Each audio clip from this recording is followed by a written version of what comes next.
got like a tension headache. My bosses like wouldn't let me drive because I was having like some sort of like near panic attack or something because I was like, the executives are being nice to me. I don't have to like beg people to pay attention to me and take me seriously. They were like, please, let us produce your show. I'm your daddy. I can be smart when it's important. I'm your daddy. I'm sorry to this I'm your daddy.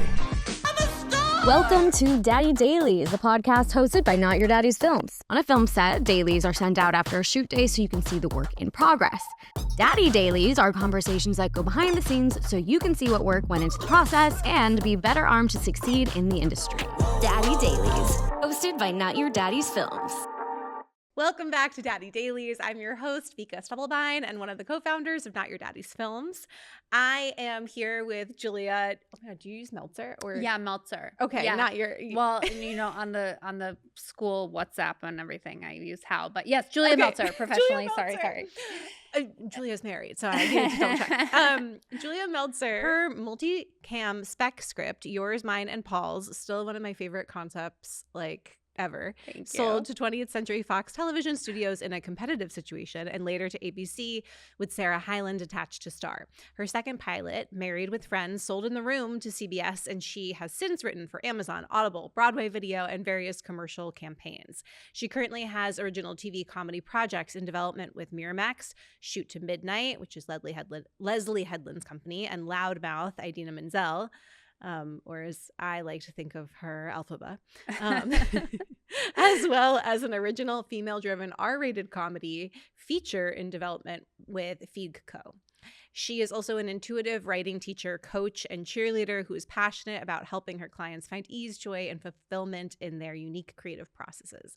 Her coaching has been described as a magical drug, a godsend, perceptive as hell, and legit brilliant. Julia, welcome to Daddy Dailies. Oh my gosh, thanks for having me, Vika. Oh my God. So Julia and I met in, I think, my first acting class post college. And like have known each other for years and years. I still remember coming to your apartment to hear or to do like a table read of your, it was sort of like The Bachelor meets. Which is now with Fico. Oh my God. Okay, but that's can I say the concept? Is that allowed? Yeah, sure. Yeah. Okay. Well, maybe you tell us what the concept is. Okay. It's a female-driven R-rated comedy about production of a Bachelor-style reality dating show that gets shipwrecked on a desert island. Yes. And it's so funny. I mean, I'm sure it's probably changed since I was part of that table read, but I loved it. And I remember we, in this acting class, I think just had like a really nice alchemy of women who wanted to act and, you know, get auditions and work and everything, but also were creative in all these other ways. It was a nice mix of people who were also writers or directors, and like they're still doing that. Yeah. It's so cool. I mean, I always think it is, now that I've been in LA for like over 10 years, and I think a lot of people come to act. That's the most visible thing you see people do in the industry when you're like growing up, right? But then it's like you kind of are like, oh, maybe actually this thing is a little more aligned for me. And it's just so cool to see where everyone has ended up, including as like real estate agents, or like teachers or something. No, all of it, like not just the industry. And so you grew up on the East Coast, yes. And what did you study? Did you study acting in school, or like I forget now what you were doing? I studied creative writing. Okay, and I used to have like a cocktail party shtick about like my useless creative writing degree from Stanford, and then at some point I had to be like, well, I guess that is my job, so it's not that useless. It's not useless. No. You were one of my first friends to like go through the development process and like sell something. And tell me if this is right, but you started as Ty Burrell's assistant? Yes. Okay. Yeah, as the assistant on his development deal. Okay, so how did that turn into the developing an actual script together? Yeah, very unexpectedly, I was as a development assistant, I was reading tons and tons of scripts, and then finally was like, I could write one that's just as good as the best ones of these. Did you tell him you were doing that? Yeah, he knew I wanted to be a writer and then still an actor at the time. But I brought I like gave one of his producing partners, Mel, the script being like, can you get me an agent? Or I would love to use this as a staffing sample. Smart. And then I was not thinking about selling it. I didn't like people don't.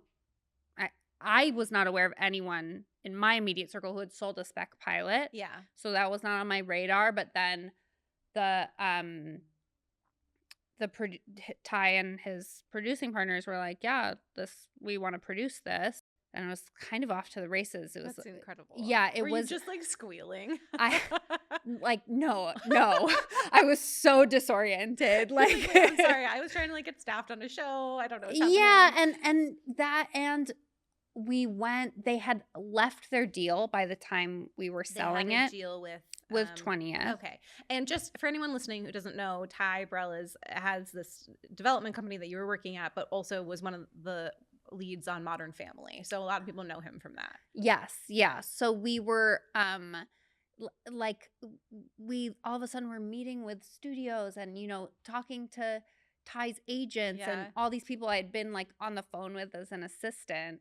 Now we're like talking to you. Yeah. Did you get any sort of prep going into those meetings of like what to expect? No, I was prepared wrong because his agents were like, okay, we're sending this out to everybody and then you're going to go pitch it. So I prepared a pitch and kind of sent out the script or you sent out the script and I had not developed the show or prepared like a series. Like this is what's going to happen. And I really didn't know. Like, I think I have watched enough episodic TV and sitcoms and had read all the samples to kind of do it intuitively. So like there was a show there. That's why people were responding to the script. But I had not developed that show consciously. So I had to kind of like go back and be like, oh yeah, like this is what future episodes would be. And but then the response to the spec script was so good that I went in like with my pages like ready to pitch, and basically it was the executives pitching me, being like, please let us buy this. Amazing. It was so I cannot convey to you how disorienting it was. Can you tell people what it's about? It's Yours, Mine, and Paul. Yours, Mine, and Paul's. It's about a girl who agrees to be the egg donor and surrogate for her gay best friend and his husband, even though she hates the husband and the husband hates her. And then the best friend dies in the cold open. So this girl and the husband are like, now there's a baby coming and they hate each other. And was the title just inspired by Yours, Mine, and Ours, or is there any element of that? Like it was just Yours, Mine, and Ours, and it was like not. It was just kind of a pun, and then I even got really sensitive. Okay, because there was that, and then my second pilot was called Married with Friends, which is just a ripoff of Children. And then I had another spec feature we were sending out, and my managers were really trying to get me to do like another and I was like, people are gonna think I cannot come up with an original title, and they were like, nobody cares, and nobody does care, but I do feel like I can't come up with an original title. That movie is called Engagement of the Body Snatchers. That's incredible. Yeah. Okay, what can you tell people who've never gone through the process, like when you were going through it for the first time? What is important to know about pitching the series? Because I think, to your point, you wrote the script, you knew what the pilot was, you knew the characters, and often when like I'm writing a spec for a staffing sample or something like that, I'm not thinking about it in series. I'm thinking like, how do I do something that I'm really excited about, but that shows them like I can write dialogue and I can write like a twist if it's a mystery or like whatever. And I'm not thinking like, how does this live for 4 to 5 seasons? Yeah, but it's so funny because like we were talking about the genre you work in, like writing a twist probably does make a really good staffing sample for network comedy, broadcast comedy, which is what I have worked in mostly. Are there hundreds of episodes of this? Yeah. And can someone turn on one episode in a hotel room and enjoy it and without having to catch up? And can somebody just read the first episode or hear the pitch and be like, I see dollar signs or I see this being syndicated. Yeah. So when they were pitching you on like, okay, this is what we think should happen next? No, not even. They were like, once again, I was like, I got like a tension headache. My bosses like wouldn't let me drive because I was having like some sort of like near panic attack or something because I was like, the executives are being nice to me. I don't have to like beg people to pay attention to me and take me seriously. They were like, please let us produce your show. They were talking about a lot of talent attachments. And then, a big thing that maybe I actually think is really relevant for people, early career TV creators to know about is you have to find a supervisor or a showrunner. They're not going to let you go from development assistant to showrunner. It's a very big job that requires a lot of other skills that most people learn on the job through working on TV shows. The traditional route, would be you get promoted from an assistant to like an entry level, you're a staff writer. Yeah. And then you get promoted and so on and so forth. And hopefully you work on a show where you get to go to set and produce, but that's not even the case on all shows. So yes. So going from assistant where like, depending on where you work, I know people who have not even been allowed to listen in on calls to then being the one in charge of the call, so to speak. Yes. Is a lot. Yeah. So in these meetings, they were kind of like, these are the showrunners we would attach, and making a lot of big promises about which showrunners would be available because, understandably, people with that level of experience and who are capable of running shows, there are some who are amazing and who are like, I want to help the people behind me, and I want to teach my skills, and most of them are like, I have my own ideas, I want to pitch my own show. So it's very hard to find someone to do that job, and we did eventually, but that is a tricky piece of the puzzle. So recommend to everyone, if you know any showrunner level writers, befriend them and make them promise to supervise your show when you sell it. And when you sold it, were you meeting with like a lot of their suggestions to see like who you clicked with? Yes. Yeah. And that's a big part of the producer's job too, is to try to attach those people. So we were really working with Ties Network and ended up with Abraham Higginbotham, who's a Modern Family writer who was like dream incredible. But we met with a couple of other really high level people, and I was doing like revisions of the pilot for them based on their notes. And then one of them would be like, was such a amazingly high level, like, kind of, this will go straight to series if this guy wants to do it person. And then I did his notes, and the studio was like, his notes made it worse. Like, no, we're not, it's not going to be him. The other, the studio was like, wanted them on another project. Oh. So so you would like kind of like go on dates and fall in love with people, and then it was more than dates. It was like moving in together. Yeah. And you're like, oh, you're not gonna live here anymore. It was moving in together. It was like renovating your whole house to be with that person, and then I don't know, like the police are like, actually you can't be together. Yeah. Okay. So you go through, this is 2020. Right? Yes.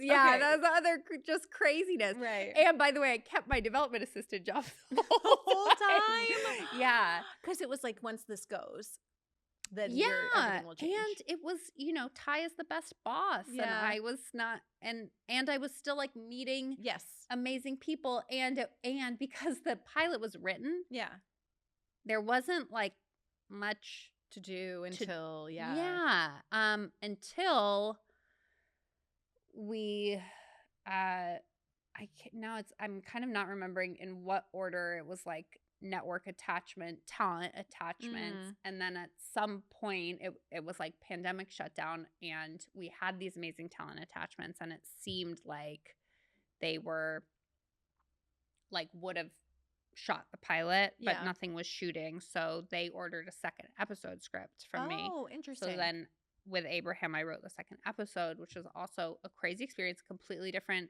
project than writing a pilot. With someone before? Had I written with someone before? Yeah. I mean, like yeah. But actually, what's so cool is when I'm working with writing clients, sometimes I do like a certain version of coaching where we're just working like really intimately, and I'm like, we're not done until this script is like ready to go, and we're both really happy with it. And at some point I was like, well, is this like too much hand holding for people? And I was like, this was my exact experience with when we were on Zoom together, final draft open, line by line. Yeah. And and when I'm coaching, I'm bringing the energy he brought, which was like, this is your show. This is your show. Let me tell you some thoughts I have based on my experience in the industry, but ultimately it's your decision, your show, and you have to decide what joke should go here. Because I don't know if that's always how people treat it. So you have trained as an actor, you still perform with UCB, like you're an improv comedian, you're really, really good with joke writing. And can you talk a little bit about why it's helpful as a writer to be in improv, in acting class, like have that experience? Like how does that aid your writing, or does it hurt your writing in any way? Wow. Yeah, such a good question. Okay. The first thing I'll say about acting class, and I know from working from my boss being an actor, is actors read more scripts than writers. Actors, that makes sense. They every actor I know reads every pilot every year. They're they're going out for something, they're reading the script. Not many writers are that diligent. I actually, for my process, I watch things more than read scripts, but also as a development assistant and an acting class for years, I've read thousands of scripts or something. That's very real. When we were in class together, I would read every pilot, and now I still try to. But I think I'm like, even when I worked at Sony, I was reading every pilot because I was like, oh, what's this network doing? What's this person doing? But now that I'm on a show, I'm sort of like, oh, I'll wait for it to come out. And I think maybe it's a little lazy. Yeah. I don't know. Well, I'm also, I'm like, who has the time? Yeah. But at some point you have to get from this is what it looks like on the page to this is what it will look like on screen. And part of what I think everyone's special sauce is as a writer is like how they bridge that, like, how they convey to a reader of this PDF how they make the person imagine what it will look like on a screen. And everyone does that differently. So I think it's if you're just reading scripts and not watching things, that's also not going to work, No, because it's really important, I think, to have both pieces, to be like, okay, I read this and this is what I thought. Like I read the I Love LA pilot, and then I saw it, and there were the changes that had been made to the script once it was shot. Maybe it was improv, I don't know, but because I don't know the team on it intimately. But it was really interesting to me to see what the actors brought to it and how they interpreted it, but also just like the cinematic language of the show. How was it shot? Was it how I imagined it would be shot? And I think that's very helpful when you're going to write something. Yeah, totally. I mean, and the other piece of this is I'm like, I watch things. I'm like, I mostly watch Love Island. And Love Island's amazing. And good research for your feature. And every so often I find a like current TV show that but to be honest, like the new buzzy shows, not even buzzy, because I don't want to be casting aspersions on any buzzy shows. But if a show does not work for me in 5 minutes, I will turn it off. And in a way, that's very inspiring to me as a writer, because I know to grab people. Yes, and I'm very strict with my students about their cold opens. Oh, love that. Yeah. Okay, so the improv and the acting part of it, right? They read more scripts. You read more scripts as an actor, and then as an actor or an improv performer, I'm intuitively following the trains of thought of each character through the scene. I'm pretty much like, this person would say this next, because that's what would be going on in their head right now. You're good at placing yourself in their shoes. Yes. Versus being like the omnipresent voice of the world. Like, yeah. That's really interesting, because I think something that younger writers or not even young, like age-wise, but just newer writers or actors who are trying writing for the first time or whatever that I speak to, there's different things that are hard for people, be it structure, be it voice. And I think structure is completely teachable. Like, I think if you're a good student, there's so much out there for you to study, and it is a little harder to learn how to write good dialogue and understand a rhythm. But I think acting or even just going to improv shows or whatever is really helpful for that. Yeah, and improv for multicam specifically is like, I know how to, like, the feeling of holding for an audience laugh. And now this is a joke and this is going to get the punchline. So this is actually going to break the rhythm of the scene on the page. This doesn't work if the lines need to be back to back to back to back to back. So for multicam specifically, I feel like improv is helpful. I said a lot of people come to the business as actors. Yes. Because that's what we see. And I really want to empower anyone who has spent most of their career trying to be an actor. If don't feel like inadequate or writing is some special skill that writers have that you don't have. You have a voice, you have a point of view, you have something to say, you've lived a life, and you've read, so like I said, you've read more scripts than most screenwriters in town. Yeah. You should feel empowered to put your voice on the page if you want to. Do it. Yeah. No, I love that. There's another improv concept that I find really helpful, which is, or that they teach at UCB, which is like you set up a base reality and then you introduce an unusual thing. And that's what the scene is about. And is about the unusual thing. Yeah, that's where the comedy comes from. And the scene of comedy is built around that unusual thing. But the way I see that working in scripts is in every scene, even if it's just the tiniest like action line at the very beginning of the scene, set a base reality. And sometimes it's longer, right? Like sometimes the characters are like drinking coffee and whatever, and then it's like whatever, the plane crash in the background, whatever it's gonna be. But now a reader knows what the scene is about and they know what to pay attention to because you've showed them what normal is. This is normal. Nothing has happened now. And then something happens that's like, oh, now things are happening and now I'm paying attention to that. That's what this scene is about. And by the end of the scene in a script, not necessarily an improv, something has changed and the base reality is now slightly different than it was at the beginning of the scene. And I see a lot of scripts for beginners that don't set up that base reality even in a tiny way. And it's just like hard to keep your eye on the ball of like, what is the writer's intention for what I'm taking away from this scene? Yeah. And then you end up, I work on a show that Sean Ryan created and something that Sean Ryan wrote The Shield and co-created SWAT and like a million shows, honestly. But something he talks about a lot that I think the writers who've worked under him have also adopted is clarity over confusion. And it's like, is this aiding your story? Is this or are you confusing your audience? And so I think something like that, especially when you're talking about wanting to like potentially turning something off in 5 minutes, it's like set up your world and how efficiently can you do that?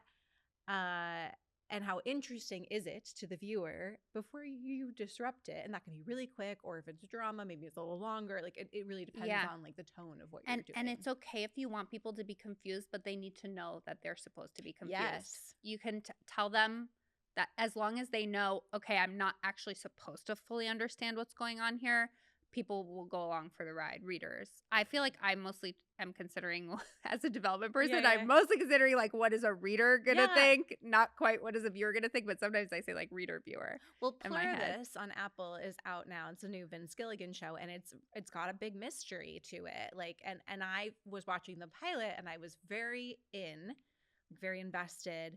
It's stunning the way that it's shot. Like everything is really cool and like fun. But I was like, I don't know what's happening. Am I supposed to know what's happening? Like, but not in a way. And maybe that's also knowing who created it and who directed it and being like, they know what they're doing. Yes. There's trust, right?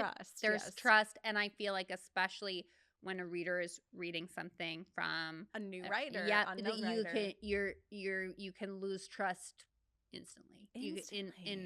But you know what's interesting, and then another thing I coach people on is like building your network and kind of like cementing your relationships. Because by the way, if you're a new writer, but your script has been handed to a reader by someone who is like who they trust, who was like, I read this and this is the best thing, and I love this person who wrote it.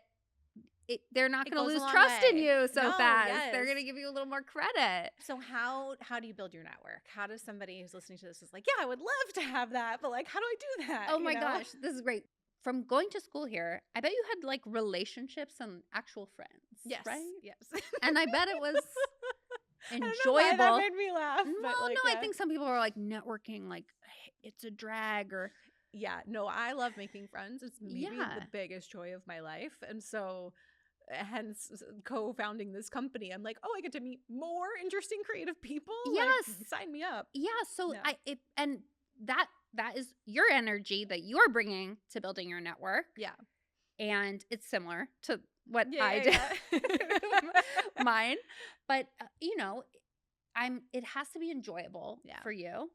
And you need to not have, I encourage people to have a networking practice. Okay. This is an ongoing practice of meeting people and expanding your network in a way that feels fun and inspiring. And it's going to look different for everyone. Yeah. So if you're some insane extrovert who like loves to go to a cocktail party and work a room, like by all means, networking event, name tag, go do it. Go for it. If you're like, I'm an introvert and this is hard for me, like maybe you're connecting with people on social media in the DMs or something, and you are going to find the introverts who also like to connect in the way that you like to connect. And those are going to be more nourishing, sustainable connections over the course of your career than if you like force yourself to do one of the other networking things, coffee date. Yeah, you know, that's going to be really hard and uncomfortable for you and that you dread. And then the other thing is you don't have a network with anyone you don't want to network with. Yeah. Somebody that you don't like having coffee with. Don't have coffee with them. Yeah, and it's not going to be a good professional connection for you. That's like, so real. Like best case scenario, you're like on the phone with this person every week for the rest of your career. Like, no. Yeah, you know? Exactly. It's like if you don't want to collaborate with them, then or you don't enjoy their energy. And that's not a diss. It's just like there's so many people in the world. There's so many people in the industry. Yeah. There's someone for everyone. Yes. There are people for everyone, and you need to, and this process of having a networking practice and just basically being comfortable enough in yourself to say, I am a writer with a great script that I would like people to read. Yeah. And comfortable enough to say, I need connections to producers. I need representation or whatever it is you feel you need. If you can confidently show up and meet people saying those two things, I have a great script and I need this and what's going on with you. Yeah. And just do that in whatever way feels most comfortable for you. That's the networking. Have you ever cold reached out to someone you wanted to meet? DM'd them or, I don't know, like been like, hey, can you introduce me to this person because I'd love to meet them? Okay. I don't do a lot of colds because I'm like, why? I have so many connections. Yeah. There are, I mean, Leslie, who now I'm working with, is someone I wanted to meet for a really long time. And I found out I had a connection to her. Yeah. I said to it was her development assistant at the time. I said, please get me a general with your boss. But I wasn't just like, I really want to meet Leslie. I was like, your deal is at 20th. I've worked with 20th. These are my samples. Yeah. Like, and I kind of think I'm imagining like, I don't know if my stuff will be to your boss and Leslie's taste, but like, I believed I could be of service to them. I was like, I could be useful to you, and you, my friend, are going to look good for sharing my stuff with your boss. Yep. So I'm like, I'm being helpful. So I'm always like, warm up a cold connection. Yes. You know what I mean? And any cold connection is easier when you're kind of of a similar experience level, have like equal energy exchange, equal things to offer each other. It's much easier to be like, hey, assistant, I'm also an assistant. Let's connect. Instead of being like, let me try to reach the assistant's boss's boss. Yeah. No, that's so real. And I think that the being of service is the best way to approach a business connection because you're approaching it probably, I think, I would hope, the way that you would want to be approached. Yes. You know? Yeah. And in that vein, maybe not everyone is like this, but I do not like people to need a lot of stuff from me. I do not want to be met with the energy of, hi, Julia, you have the power to make all my Hollywood dreams come true. I'm like, that's a lot of responsibility. I don't like that energy. Also, like, I'm scared of you now. I know, but that's how I feel like a lot of people are like, please read my sample and I would be so honored if you would. Not that people are saying this to me, not that people are saying this to me, but like that's, you know, you have to come in from kind of a lower status place, and I think people imagine that it is respectful or deferential or something, and again, maybe some people would respond to that, but like I don't think you're gonna get much progress. Well, and I think when you come in from a lower status, you're just not setting yourself up for success, because even if the person on the receiving end has the best intentions, they're not looking at you now like an equal, because you've set yourself up as like someone lower than, like, you've lower status, like, you know, and even if you're not, even if you are completely like meant to be best friends, and maybe that will still happen, but like it doesn't do you a service. Yeah, and especially like for writers, I want to know that you're confident, you have a voice, you're going to be able to like create something that you're going to be able to see something I didn't see, create something I couldn't create. Like, yeah, it's all about sparking ideas. Like when you think about being in a writer's room and you're with all these different personalities, and that's the magic of it, is like, I'm going to say something and then you're going to be like, oh, and that sparks this for me. And like, then we're playing together and we're building on each other, versus like, yes, everything you say is perfect, and so now we've hit a wall. I'm so relieved to hear that is your experience of being in a writer's room. I mean, and it has been mostly mine too, but I haven't been in very many rooms. And I hear horror stories. So, I actually hear horror stories about comedy rooms. That's what I was going to say. Which makes me so sad and nervous, and I don't think that's true for every. I mean, you know, there's always like a story that someone has that I think people tend to like talking about their negative experiences sometimes more than their positive ones. Yes. My first room, which was just a mini room, I actually was so weirded out that we spent like almost a full day like sharing horror stories. Oh no. And I was kind of like, I don't have any. Like, sorry, I was just an assistant to the nicest man in Hollywood, and then and then I sold my pilot. Like, that's amazing. But I think, you know, you want to feel like you're in the trenches with people. Yeah, I get it, but it's kind of a difficult energy to bring. Yeah. And I mean, look, I want to know the truth. If I'm like going to go work with someone who you're like, you actually don't want to do that because that's going to be a bad experience for you, then I probably do want to know that. But in general, I'm like, I think this is a waste of energy. Like, I'd like to focus on the task at hand. Agree. Okay.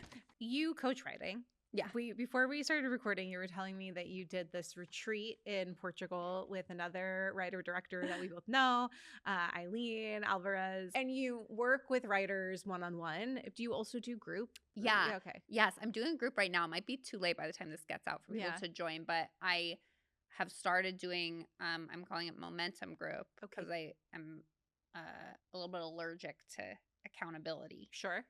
Because I feel like people use accountability to just like force and berate themselves into doing things. And my groups are more about like, let's give some loving attention to our process. It's based on how much, when I'm in screenwriting class, I love just the feeling of like, I'm showing up, here are my pages, and I'm just like seen, you know?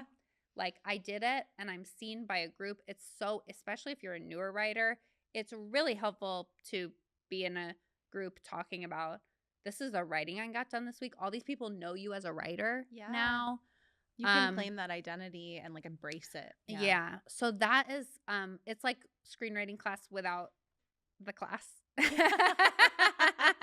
And then people kind of, for the nitty gritty, anything like structural or draft reviews, they like supplement with one-on-one coaching, but it's like more about the group vibe and like setting a goal every week, or I call them targets, not goals, because some people get a little bit like panicky if they feel like they're not going to meet their goal, and then they feel bad about themselves if they don't meet their goal. So I'm like, let's set a target, and a target is just something you're moving towards, and if you end up somewhere else besides your target, that's okay. You're somewhere else now. You're no longer where you were. It's not like, I failed. I didn't do my goal, Yeah.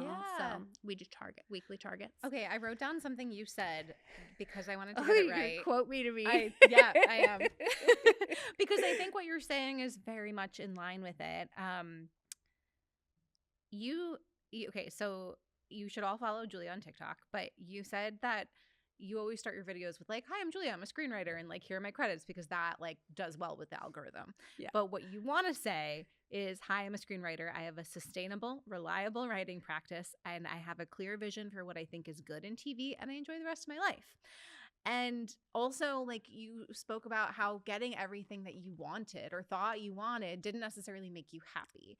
And I think that a lot of us who approach the creative field, it's so tied to our identity. Like, being creative is so ingrained in who we are, and it's so much joy. But then when you're trying to like also make money at it, it all gets very convoluted and complicated in our brains. And I really loved that you said that, because I think I also am like, yes, I'm working in a writer's room. I'm an assistant. I'm trying to be a staff writer. I'm trying to sell my own stuff. And that's like a huge like thing that I want, but it's not everything. And I love my life. And sometimes I have to journal and be like, okay, if that never happens, am I happy? Like, yeah. And I don't know that a lot of people can say that. So I feel very lucky.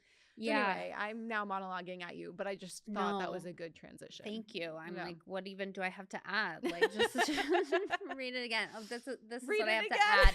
I think a lot of people, and I didn't have a good reason why they wanted to have the success in the industry. And for a lot of people, it's like, prove everyone in my hometown wrong, or finally get the attention from whatever person I didn't get attention from, or like feel like somehow get external healing something validation.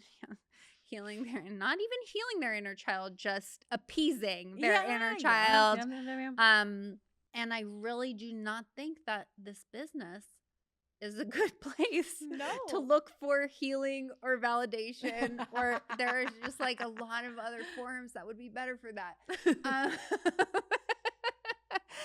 And because what happened with me is I was just like hustling, like I have to be successful, kind of to prove everyone wrong and to impress people. And when I am successful in Hollywood, then I will impress everyone and I will show everyone, and nobody will be able to say shit about me. Okay, so that's just what I was going for. And then, like, as I described, the miraculous disorienting pilot sale process. And then I was like, whoa, like this is like, crazy. Happening, and Deadline article and talent attachments, and so exciting, and la la la. And it's kind of like, oh, and my other problems still exist. This actually didn't solve all my problems. I'm still unhappy. And I was like, oh my God, now I gotta look at all this I have to other deal stuff. with this stuff. But then also, and I know that the industry contraction has been awful for people, and I have experienced it. And I see a silver lining, because I was really because I had a lot of external success for a few years. And then when it kind of went away, or like losing my WGA insurance was like a big thing. And then I realized, I was like, oh, I just really like saying I have WGA insurance. That Which just is like, makes me feel like I impress people with that, when actually I can go on Covered California and get health insurance, and that's okay. Yeah. Yes. I mean, I love that you're sharing this, and because I think that success comes in waves, and also like we don't all need to have the same definition of success. And do you want to hear a really good one? Yeah. Okay. It's from we haven't even gotten into all the like birth work and doula and lactation educator stuff. We don't need to talk about that here, but in one of my trainings for that, which I also do. Yes. Julia has many lives. In one of my birth worker trainings, the teacher said her definition of success was living according to your values, no matter your circumstances. I really like that. That's really nice. And it doesn't have to be that for you, But likewise, it also doesn't have to be, I'm written up in the trades. I make 100% of my income doing my creative work. Yeah. I own a house in Los Angeles. Like, just those are somewhat arbitrary. Yeah. Like, that feels like you're playing MASH, you know? Yeah. It's like I think this is something when I started going to therapy that she made me define for myself was what's success? What is success for you? Like, what does or I don't even know if she said success, but what does like a fulfilled life look like to you? And I had a really hard time answering that at first because I think I forget how old I was when I started doing therapy, but I think there's also like a part of like moving to LA and like all this new and like going for stuff that like you're exposed to so many things and you are figuring out what you want and what you like and you're trying on different hats all the time. So I think that's a really valuable use of your time is figuring out like, okay, why do I want to do this? And why is it important to me? And like, what do I get out of it? Like, and hopefully it's joy to some degree. Yeah. Yeah. Wait, okay. I have an exercise that I do with people. Maybe I can let's do it for the listeners, or With we can do it for you. Okay. But we're gonna have to cut out a little bit of like dead air. But that's fine. Okay. So close your eyes. Okay. Connect to your truest self. However you do that. Take a deep breath. Like I like to visualize light all the way up my spine and then all the way down my spine. Yeah, feet on the floor. Really, really get in there. Yeah. Okay. So I want you to imagine that it's 5 years from now and you have everything you've ever wanted. And you're like, oh my God, like, I can't believe this all worked out so well for me. I'm so grateful. Like, this is incredible. Yeah. And then kind of clock, like, where are you sitting? What are you doing? What are you working on? Who are you working with? What are you doing later today? Yeah. Where do you what's your living situation? What, anything else you see about this like 5-year vision? And just get like really granular about it. Mm-hmm. So it might seem kind of like, whoa, that's like crazy. How am I ever going to do that? Right. But now I want you to imagine that as 1 year from today. Oh. And you're going, oh my God, that like 5-year vision that I did when Julia was on the podcast. Like, what's crazy? That actually seems like it's going to happen. Like, it seems like so doable. Like, whoa, I'm totally like, I'm right. That's like fully, I see how it's going to all fall into place. And then you go, okay, what have you accomplished between now and 1 year from now to make you feel that way? Yeah. And then you figure it out. I love that. I really do. Because I think I've done not exactly that, but like similar exercises of like the visualization I think is really helpful. And I think for people who are listening to this who are most likely very creative and visual people, it's so nice to put yourself there in your imagination. And like I'm always, because I'm so busy all the time and I'm doing a million different things and I love my creative pursuits, that whenever I do this, I'm reminded that I also want space. I want so much space in my life for, my partner, for cooking, for like, I'm always imagining like there's like a garden outside the window or there's like crafting in the corner, like there's just more than the one thing. Yeah. Because I think when I find myself getting burnt out, then I'm not able to think of new ideas or creative and I'm not inspired. And so I think that my body and my brain is always reminding me like I need that space. Yeah. To do all the things. But so what gets you burnt out? I have this like desire to be going. And it's like this Energizer bunny inside because I get really excited. It comes from a place of like being inspired, but then I don't slow down and I don't pause and I don't sleep very well. And so I've now put these like blocks on my calendar where I'm like, don't make any plans. Don't do anything. I love that. Yeah. And but do you actually follow them?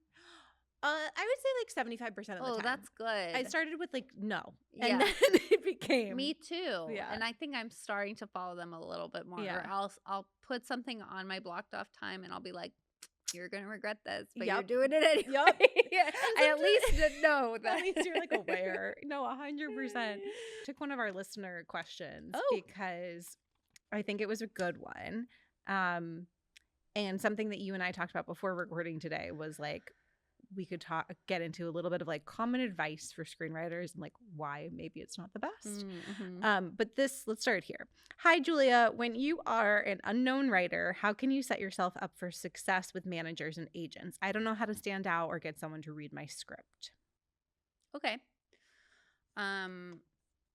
You're going to find the managers. You're going to find the right manager and agent at the right time by having a networking practice that doesn't just include managers and agents. Yeah. So I wouldn't be thinking of it as how do I make myself stand out? Yeah. It doesn't matter. You're perfect manager or agent who's going to be able to actually do something for your career as long as they can become aware of your existence somehow, it will work out with them. Yeah. Like, I feel like people put so much power into these hands of managers and agents. And I will only speak from my personal experience because I hear that people have good relationships with managers and agents that they've cold emailed and it all works out. My team found me. Yeah. And they hustled to sign me. Yeah.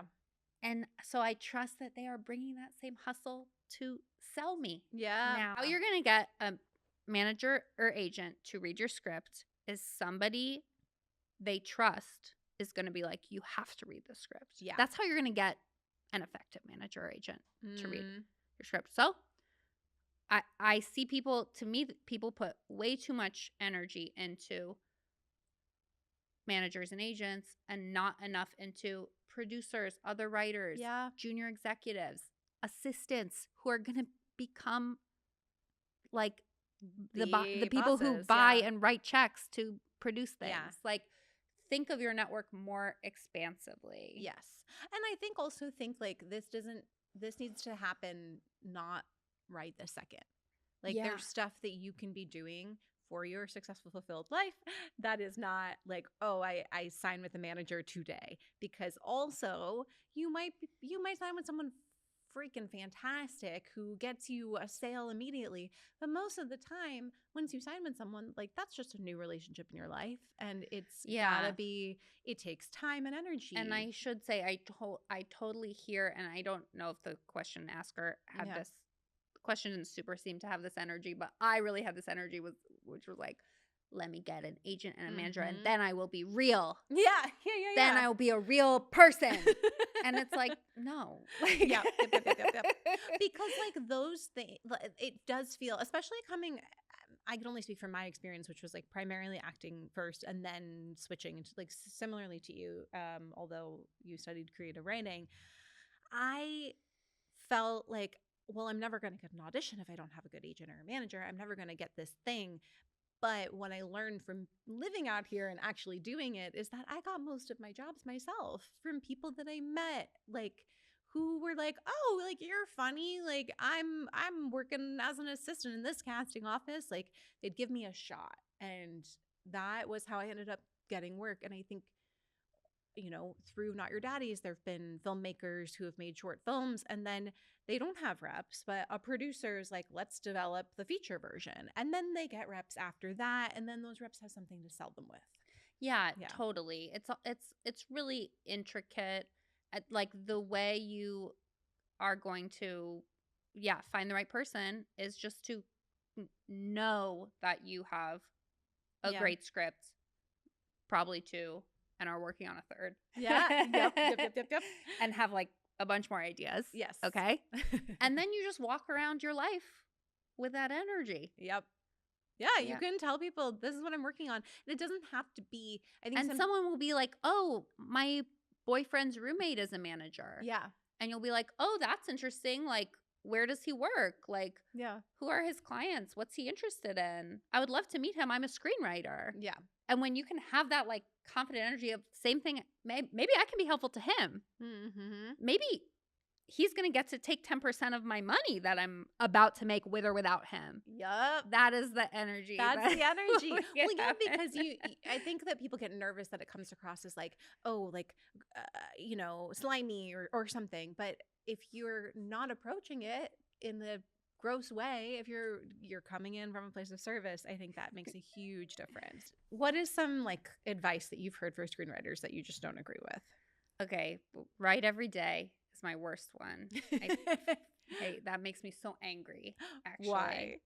Because I think it's kind of based on this like hustle culture, internalized capitalism, and it also really does not account for a lot of people who have really interesting things to say, like people who take care of small children, or people who maybe are chronically ill, or people who are mentally ill, or people who just their lives are not arranged in such a way where they can have a daily routine of writing or wake up early and write. Same thing. Like, this is healing for me to hear. I'm so glad. I'm so glad, because maybe you're gonna maybe for someone it's like, or by the way, even just anyone with like a normal day job. Yeah. Like, what the fuck is that advice? Because you're tired and you're trying to like go to the gym and go to work, do a good job at your job, and you know. And and I think how many times can I say the word job? Yeah, you know? do a good job at your job. I feel like it makes people feel bad about themselves. It makes people be like, I'm not a real writer because I'm not writing every day. And I'm like, if you are writing for an hour a week on the weekend, that's amazing. Yeah. That's a lot more than nothing. That's more than a lot of people who are really trying to figure out how to make a daily writing schedule work, but then they can't make the daily thing work, so they just give up and don't do anything. Yeah. And also, I just want to say this because it's something I have to remind myself all the time, is thinking is writing. Because you're not just going to sit down and suddenly you'll have the fully formed idea and it's going to pour out of you. I mean, I don't know. Maybe there's somebody out there where that happens. But I have to really think about these things in the shower, I don't run. I don't know why I was going to say that. On a walk. Theoretical run. On like the theoretical run. Anything like driving, you know, where I'm like, oh, that's interesting. Like driving's great before you fall asleep. Yep. Yeah. And then I put a weird little note in my notes app and I have to decipher it later. And yeah. I think we have time for like one or two more before we do our hot takes. But can you tell a little bit about this retreat that you hosted in Portugal? Oh my gosh, it was so great. We it was all Eileen's idea, and Eileen is a director and a writer, actor, all the things. Yeah. And the idea was, it's kind of like it's a writing retreat and a vacation. It's about the travel and the writing. Yes. And it's about getting out of your mundane life, seeing some new cool stuff. Yeah. Being with a bunch of other writers, having new experiences together, which bonds you together. And you get a lot of time to write in like a beautifully stunning location. And what was so cool about it, I was like, this is the best trip, because you know when you travel and you're like, I have to go and see everything all the time, and blah, blah, or when you're on a group trip and you're like, we have to be together all the time, otherwise we're not like doing the trip right. Yeah. This had like this built-in like, no, actually we're all supposed to be writing. We're all supposed to go write. So then we would go write and like come back together, and it would be like so great. And when you were writing, you never felt like, wait, I'm not experiencing Europe enough. And when you were experiencing Europe, you weren't like, wait, I'm not writing enough. You were just like, everything is covered. And we found the greatest chef in the world. Ooh. And we're eating the most incredible food, 3 meals a day. Wow. Are you going to do it again? Yeah, and we changed the name. We called it Play and Write, and now we're calling it Eat, Play, Write. Because we need to do another. No, because we were like, it's I know. Of course. Oh my God. I love it. But we were like, it's the chef. We're never doing it without Alma. Alma's open table. It was just like the greatest thing ever. Wow. And we are doing another one Okay. Follow Eat Playwright on Instagram. Okay. Very exciting. Yeah. Okay. Because you've been through this process, how do you handle it when you get notes from an executive or even one of the supervising producers that you don't agree with? Do you try it? Do you have a conversation? What's your process for that? If you're like, I don't know if this is inherently right for the story. I'm like really honest with them when I get it. Yeah. I'm like, okay. I'm like, I'm into it.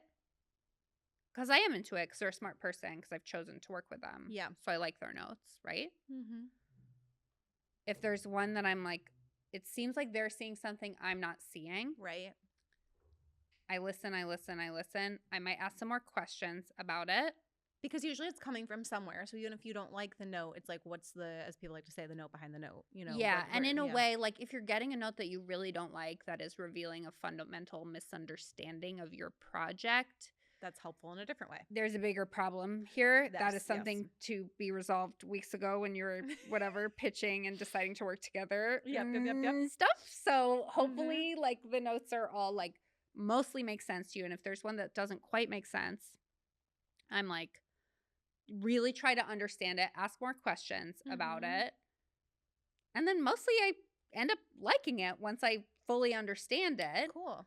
I'm happy to try things. The people I work with mostly are like, let's check in while you're working. Yeah. Right? So then I'll check in. I'll be like, this. And then I'm like, okay, like this, I'm struggling with this. All this stuff is going great. This note I'm struggling with. Yeah. And I'm thinking of 2 recent times I explained the struggle and they're like, oh yeah, that note was wrong. Wait, amazing. I love that. So I guess I try to really understand it and I try to do it. Okay. But really my answer is because I really trust the people who are giving me notes because we're not working together if I don't trust them. Love that. That's really good. This is just sort of fun, and because I think you have a really good holistic approach to things. If somebody is like, I finished my thing I've been working on forever and I'd like to write something new and I'm feeling like I don't know what that is. Like, do you have a way that you tend to get inspired, or like, do you go to a museum? Do you read nonfiction? Like, what's the thing that you would recommend if someone's trying to like move in a different direction creatively? Okay, it's a great question. So the way I get ideas, basically, like the log line pops into my head. Like it's usually like a concept, and then it's a little challenging because I have to go back and kind of retrofit the characters and the world. And that being said, I have a very long backlog of ideas. This is not a problem I have. I would say if you're having this problem, maybe you try having a couple projects going at once. So it's not like, oh, I finished and now I'm done and like I have to like rev the engine again. It's like follow a little idea that is maybe distracting you from your current project, but like whatever. And then I will say that I think most people have not written about like the most interesting thing about their childhood, their family of origin, their ancestors, their parents' parents. Like, I love that. Like, yeah. I think there's probably something that from your real life that's true to you, or maybe it's your high school experience or your college experience or a job. There is something that has just felt a little bit too, you don't really want to write about it, but I think you probably should. Yeah. No, that's good. That's really good. Yeah, because people are always looking for like, not always, I shouldn't speak for everyone, but I do think with like working in the business, then you're like, okay, what's in the zeitgeist right now? No, and like that, don't think that's a good way. So long. No. By the time you finish it, anyone reads it, won't be in the zeitgeist anymore. Nope. You control the zeitgeist. We make the zeitgeist. Yes. Yeah. All our childhood trauma makes the zeitgeist. So go remember it and write about it. Quote her on that. Okay, I can't believe I'm like, wait, we're already made it through an hour, but do you have a filmmaking hot take for us that you want to share? Okay, I said this in a general the other day. I think it's a pretty hot take. You tell me. You know how, the person was like, we need more sexy movies. We have violent movies, but like, where are the sexy movies? And I was like, well, it's never going to be sexy unless the two people really have chemistry, real chemistry. And the problem is they're only like, first of all, we're mainly making movies about straight couples, but that there have been like 5 male actors, there are 5 actors and 5 actresses that can get movies made, and they don't like necessarily all have chemistry with each other, and that's why these movies aren't sexy. Yeah, or they don't even have a chemistry read. They're just like, you have been signed on to this, and now it's like, let's manufacture chemistry. Yeah, and I really like, I love a normal people, like, oh my like God. that. Just I'm just like, we need it. One Day, we need it. The series on Netflix, One Day, is like, it's normal people adjacent. It's also based on a book, and it's Leo Waddell and I'm gonna say Amika, and I don't think that's how you pronounce her name, but incredible and beautiful. And I sobbed like in a way that I was scared for myself. No, I totally agree. And is that a hot enough take? It's so hot. Okay, it's so spicy. It's sexy. It's so sexy. Hot like sexy. Hot like that's sexy. what you meant, right? Yes. Okay, so I was talking to a friend about this yesterday, and I am really, my hot take is like, can we make shows about friendship again? Because all I'm seeing on TV is people being mean to each other. And look, it serves a purpose in some places, but like, especially with what we're talking about with popping into a network comedy, it's because you want to hang out with those people. Like, I wanted to hang out with the people on New Girl, on Cheers, on In Living Color, you know, and The Office. Yes. Yeah. And I think that a lot of what's out right at this very second, which, like, to your point, it's always changing what the trends are, is like a murder mystery where like the friends aren't really friends and they've like stabbed each other in the back. And I'm craving what we had on Dying for Sex this year, which was like a beautiful female friendship. And yes, that wasn't what the plot was, but it was rooting everything. And I love it and I miss it. Like, the reason I write is because I watched Gilmore Girls growing up and it just made me so happy. Oh my God. Yeah, so that's my hot No, take. actually. Thank you so much. Thank you. This was so fun. So fun. Okay, where can people sign up to work with you, follow you, all the things? Yes. Instagram and TikTok at Meet with Julia, and online learn.julia-meltzer.com, and we'll that link takes you to all the we'll link it in the podcast, all the stuff. Except, and you know, you'll get on my email list, and then you'll hear about the retreat, the travel or whatever. A retreat. Yeah. I love it. Okay, and if you have more questions for her, she answers a lot of like questions from it's like listeners, I guess, from people just on social comment media. something on one of my TikTok videos. Yes, and I'll respond. Yeah, she's really good about that, and I think you give really great advice. Thanks. So thank you for being here and sharing it with the daddies. I'm Vika. You can follow me at Vika Stubbs. I'm only on Instagram. And you can follow the podcast at Daddy Dailies Pod and NYD Films on Instagram and TikTok. We'll see you next time. Bye. Daddy Dailies is a production of Not Your Daddy's Films, a social impact organization dedicated to educating and empowering women and non-binary creatives in TV and film. If you like what you heard today, click subscribe and leave us a positive review. If you want more Daddy episode insights and to be the first to know about in-person events, follow Daddy Dailies Pod and NYD Films on Instagram and TikTok. Daddy Dailies is edited by Vika Stubblebine and Carly Tamarin. See you next time, Daddy.